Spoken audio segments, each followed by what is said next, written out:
Oh, hey YouTube, what's really good? My name is David Color, coach of the South Texas Sableyes, and this is going to be the Week 8 battle for the NPA, the National Pokemon Association. I decided to throw it back to the old intro. You know, I'm sticking to the script this time, basically because I'm a little bit on a time crunch, so I don't have time to fumble around with my words that much. But this week we're going up against Crimson Seabad, coach of the Detroit type Nulls.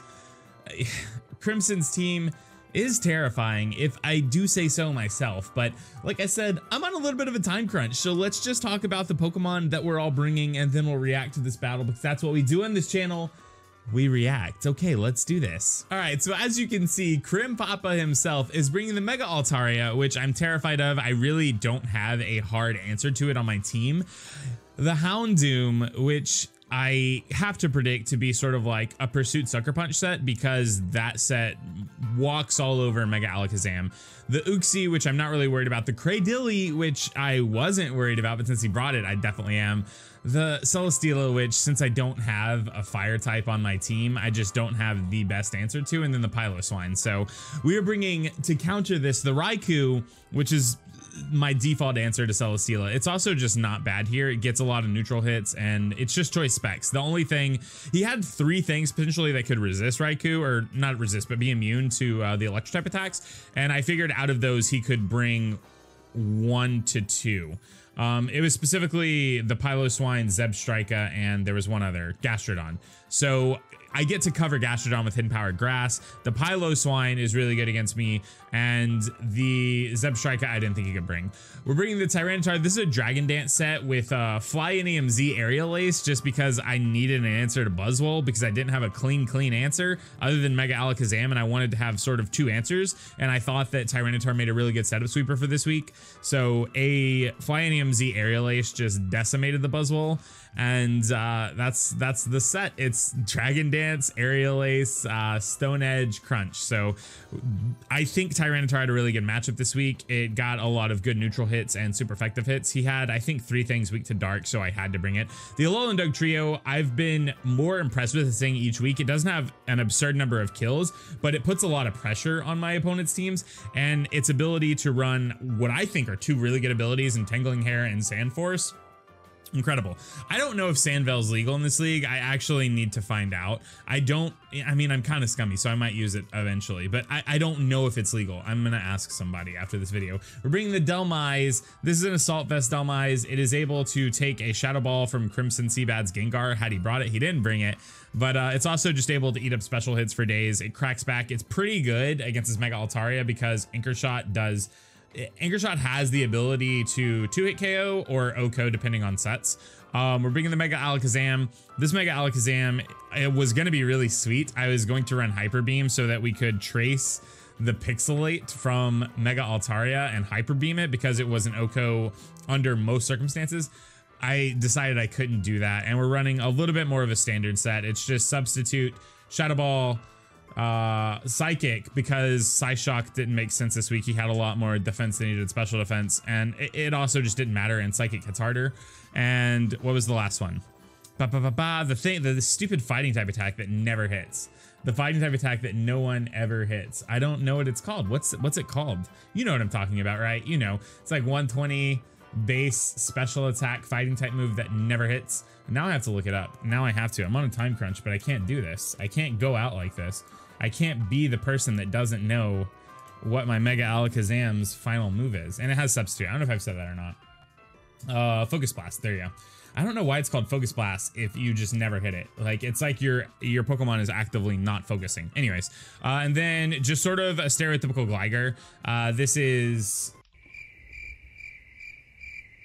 knockoff Earthquake, Roost, and Stealth Rock. So the Delmise is my spinner in case he wanted to bring any hazard shenanigans. I don't think he had the ability to hazard stack, but rocks were reasonable against me this week. I mean, I guess looking at my team, I don't have anything, like nothing takes 25% from rocks. So I don't know why I prioritized hazard removal so much. And I don't think he had a spiker at all, like a spiker or a toxic spiker. So I don't know. Sometimes I don't know why I bring removal. I just like to have it on a team. The Alolan Doug trio set, I don't think I talked about, but I want to touch on it really quick. It's pretty sweet. It's a little cute. It substitutes Toxic, Iron Head, Earthquake. So it's like a sub-toxic set with leftovers. I think that it's going to be really good here. It finds a lot of outspeeds on his team, and just like the max attack Ironhead chunks a large portion of his team. Like the combination of steel and ground type coverage hit a lot of his team for super effective, so I couldn't not bring this thing. That being said, let's get into this week and see how it goes. You know, I feel like I explained my sets a little bit better than I normally do at the beginning of a battle, so let me know how you like that. I normally just kind of, you know, bullshit around for a little bit, and then we intro and we don't really talk about our stuff, and then we get into the battle. So let me know if you like this. But like I said, let's react to this battle, because we are now a Reacts YouTube channel. Let's do this thing. All right, where's the play button? Once again, I thoroughly appreciate when people don't have the base trainer model. So, you know, congrats to you, Crimson. So we went ahead and led off with Nimbus, our beautiful Raikou here. Like I said, the only thing that gets to just stop us from volt switching is his Piloswine. So he leads with his Altaria, which is terrifying. I just didn't expect him to lead with it. So I'm just gonna go 100% for the volt switch here, because I'm thinking if he's leading with this thing, it's probably more of a utility set, and it can't be a setup set. It just can't. It can't be a setup sweeper, because you don't lead with setup sweepers. You just don't. So we go for the volt switch here, and we're gonna go right out into our Dhelmise, because Dhelmise handles this thing really, really well, actually. Like, Dhelmise from this range has a chance to kill it. It's not even close. He goes for the Dragon Dance. So now we know that his Altaria is in fact a setup sweeper, but in my head, I'm like, okay, it's not that bad. I'll Anchor Shot it. Anchor Shot still does a number to this thing, and then he goes for the Cotton Guard. So now, he's at +3 defense, he's at +1 attack and +1 speed. So I'm thinking, okay, so I'm gonna trap him in. I'm not in the best place. If he doesn't have Roost and he has 2 coverage moves, we're still fine. It doesn't matter, he has Roost. So now I'm thinking, okay, how do I get out of this? Am I banking on a crit from Anchor Shot? Is that my only out? Do I switch out into Dugtrio right now? He has to know that at +1 speed, this thing cannot speed a max speed Mega Alakazam, but my Alakazam is not max speed. So I know I can't go out into it. I just can't. He sets up another Cotton Guard. Now I'm going to be doing absolutely no damage to this thing. And in my head, I'm just like, okay, I think I lose, because if he sets up another Cotton Guard, he has the freedom to Roost, like alternate between Roost and Dragon Dance at will, just to do whatever he wants. He, like, under no circumstances does he lose this game. In my head, I'm thinking, okay, I don't think I can win, but I'm going to play to potentially a crit to him misstepping and not roosting on the right turn, which, I mean, okay, this is the turn. So now he has a second Dragon Dance up. So he is now at +2 attack and +2 speed. My Dugtrio is Tangling Hair, so he has to sort of be leery of that, because if I switch out into my Dugtrio, he can't just kill me, because I've also been running Focus Sash on Dugtrio a lot. So if he's watching my past battles, he has to have the idea that Tangling Hair Focus Sash is a possibility. Like, he has to be thinking about that, even if only a little bit. So I'm thinking, okay, maybe if I go out into the Dugtrio and I get a Tangling Hair speed drop, and then I let him kill me, and then I go out into my Mega Alakazam, he'll just switch, because he has no, you know, like, no special defense boost so far, and Mega Alakazam would have a shot to Oko this thing with a couple different coverage moves. So I'm going out into my Alolan Dugtrio here. I really am just going to get off a Toxic, assuming I can live. I ended up looking at what a +2 Pixelate return would do to me. It would decimate me, which, I mean, Dugtrio's attack, or not attack, but physical defense and special defense are garbage. So I go for Toxic, like, hoping that something happens. He actually doesn't kill me. He roosts. I get my Toxic off. So now I'm like, okay, I think I have an out. I thought he would just kill me here. If I'd known he wouldn't, I would have just gone for a substitute, because then I could have just stalled this thing out that way. You know what I mean? Like, I could have alternated between, well, not even alternated. I could have just substituted. Like, I could have just kept cooking substitute until he had to roost, and then, you know, go for an attack that turn or whatever. So maybe a misstep on my part, but I thought he was just going to kill my Dugtrio. So now he is at +3 attack, +3 speed. He's gonna drop a speed tier here from Tangling Hair, but he takes out my Dugtrio, and I'm really sad about that, because this Dugtrio, I think, it's an annoying set. Like, don't get me wrong, it's super annoying. I don't think it would be fun to play against, but I thought it was gonna be fun to use, if that makes sense.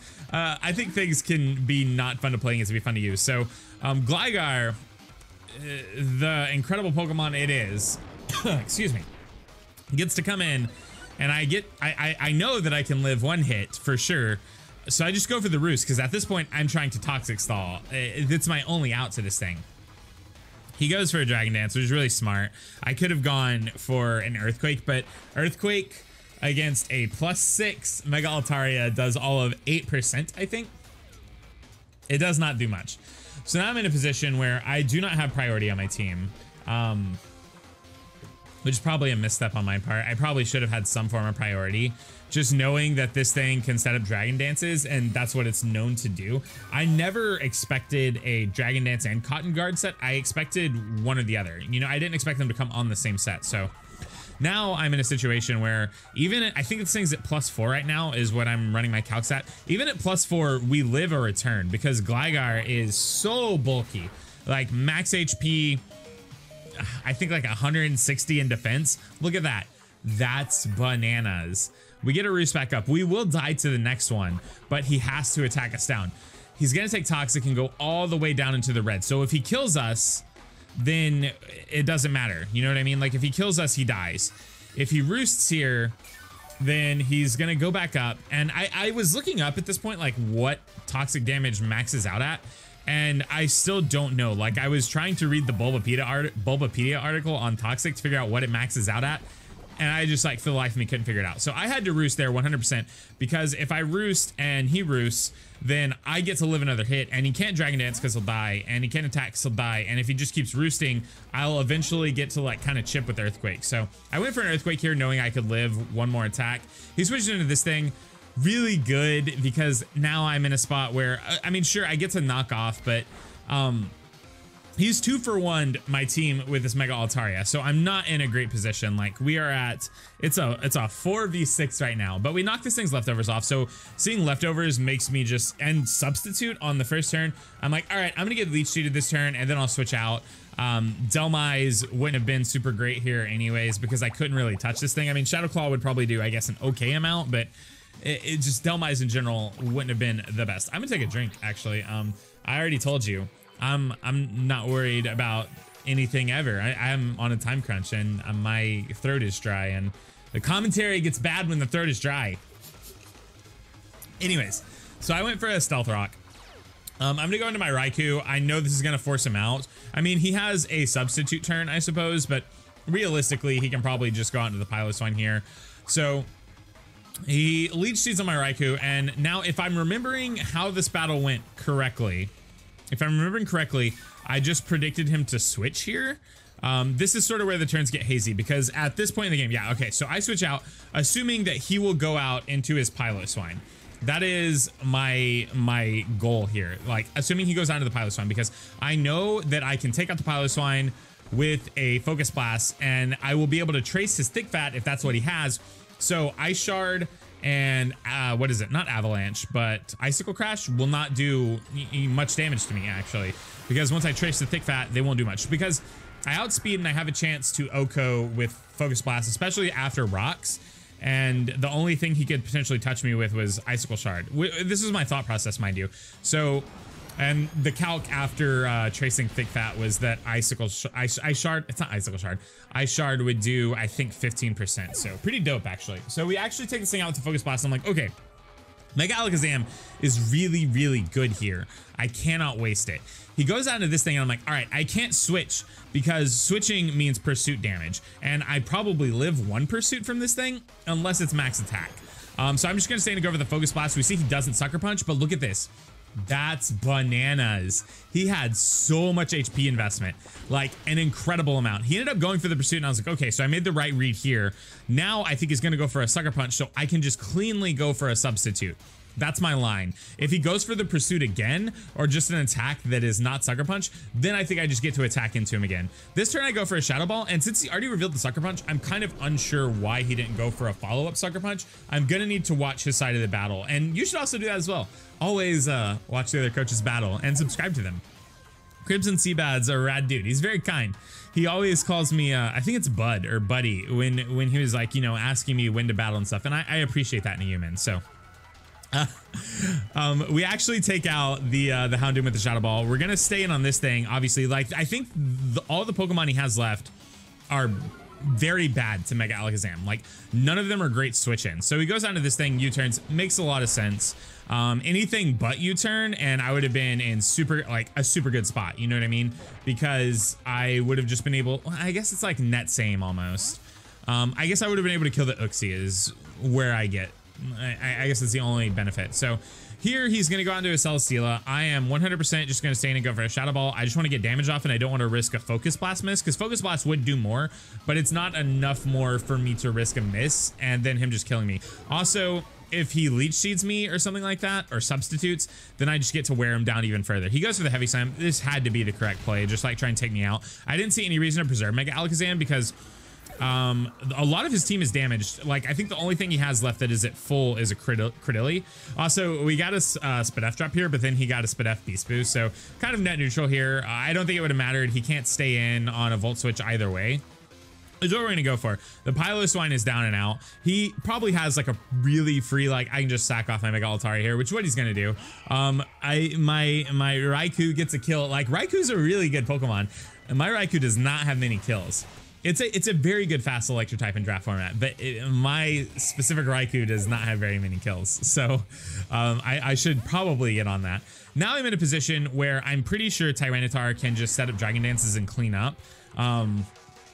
I'm also in my head, I'm thinking, how the heck did I get here? You know what I mean? Like, how the heck did I get from a +6 defense, +4 attack, +3 speed or some nonsense like that, Mega Altaria on the field to this? And I think it was just, I don't know if I would call it under predictions on my part or over predictions on his part. Like something had to happen. Also, he switches out to Credilli here in front of my Tyranitar and then opts to switch out. I don't necessarily know why. This was another line I thought was kind of strange. Like, excuse me, I should not be, I'm trying not to cough into the mic because I know that's an awful sound. I'm probably going to try and like remove those in post, but, I get a Dragon Dance up. I know with the Dragon Dance up that I pretty much can win the game because his, what is that? The stupid Celesteela is at a range of health where it will die to a crunch. I don't even have to risk a Stone Edge miss. And his Credilli, I don't know what it could be. I'm not going to do a lot of damage to it, but I can just sort of set up in its face. I'm assuming Giga Drain, and Giga Drain in the sand did something like 30, I think it was like 28 to 35% to me or something like that. So we take out the Celesteela. Tyranitar has cleaned up the Uxie, the Celesteela. Now we just have to break through the Credilli. And in my head, I'm like, okay, I have Gligar in the back. I have this Tyranitar in place still. And I also have Raikou. Like, what are the chances that this Credilli can go through all of them? He goes to rest. And now I'm like, okay, I don't think that matters. Also, I did a lot more damage with the crunch than the calc that I was looking at told me I would. So I just immediately realized he couldn't be as defensively invested as the calcs I was running, whatever proper English is there. See, because that does over half, and the calcs I was running was saying it would do almost over half. We get a D drop, and this is the part of the game where I'm like, okay, I absolutely can't lose. He goes for Sleep Talk, so it's a rest, Sleep Talk, curse set. I think the sole attack that I found out after the battle was Seed Bomb, which this set, had it got to switch in at a more opportune time and set up, I also don't think I had very many outs to. Mega Alakazam was an out to this thing and the Mega Altaria because both of them sort of set up gaining defense, but still, props to you. Props to you, Critsum Seavad, because your sets were dope. I don't know how we won this, especially I don't know how we won with the 3-0. Even after the battle ended, I messaged Chase in Discord and I was like, I thought after turn 4 or 5 that like it was just going to be a 6-0 in your favor. I didn't think I could win. I think that the Doug Trio play, I think it was smart of him to Dragon Dance up in front of me. That way, when he killed me, or I don't know if he Dragon Danced or roosted. I'm not entirely sure.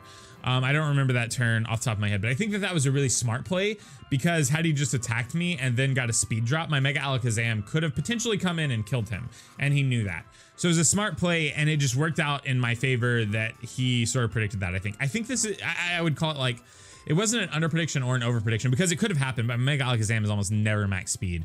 I probably shouldn't be saying that. Now I have to run max speed Mega Alakazam each week so people don't just like start is speed EVing to outspeed like not max speed Mega Alakazam. I don't know. Anyways, it was a great game. Definitely go check out Crimson Side of the Battle. The link will be in the description down below. If you're not subscribed to him, subscribe. He's doing a really dope Let's Play right now with A Drive. If I've been watching it, and you should definitely check it out.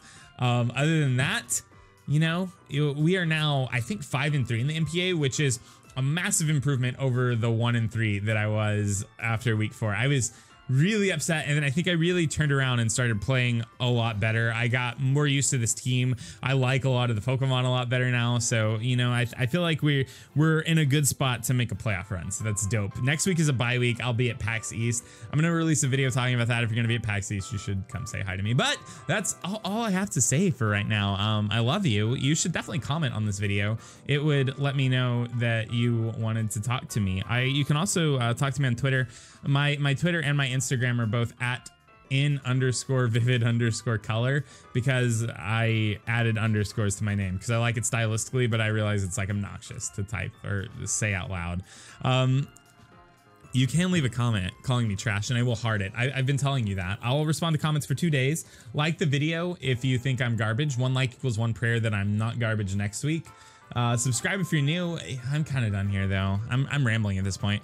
I'm still trying not to stick to the outro. You know, I did the scripted intro that I always do. I didn't try to be a funny, stupid, random guy. But now the outro is gonna be nonsense. I gotta go. Bye. So tell me something, anything but nothing.